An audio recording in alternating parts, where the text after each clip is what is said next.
perlu engkau kembali untuk bercinta denganku lagi. Terlambat, itu sudah berlalu. Bukankah dahulu engkau sendiri menyakiti dan menjauhkanku tanpa ku tahu apa sebabnya.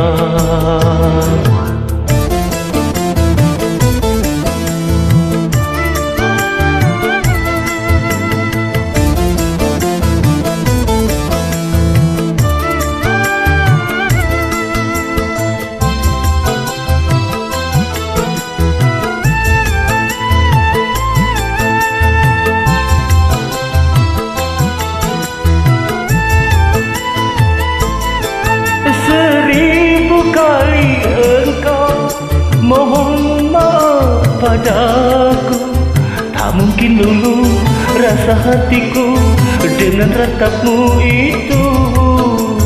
Jangan kau mencoba lagi mendekati diriku.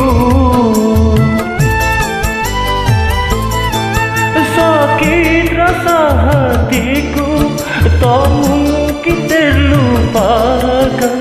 Engkau sendiri jadi penyebab luka dalam hatiku.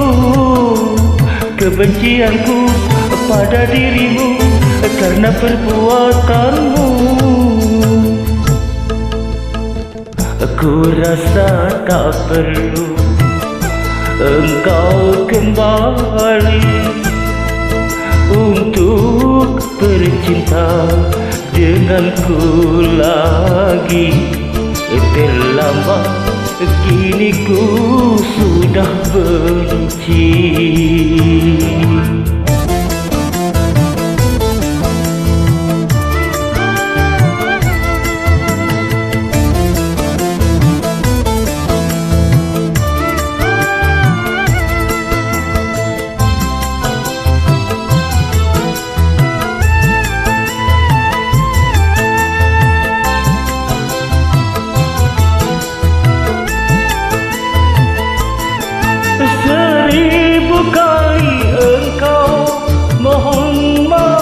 Padaku tak mungkin dulu rasa hatiku dengan ratapmu itu. Jangan kau mencoba lagi mendekati diriku. Sakit rasa hatiku tak mungkin terlupakan. Engkau sendiri jadi penyebab luka dalam hatiku.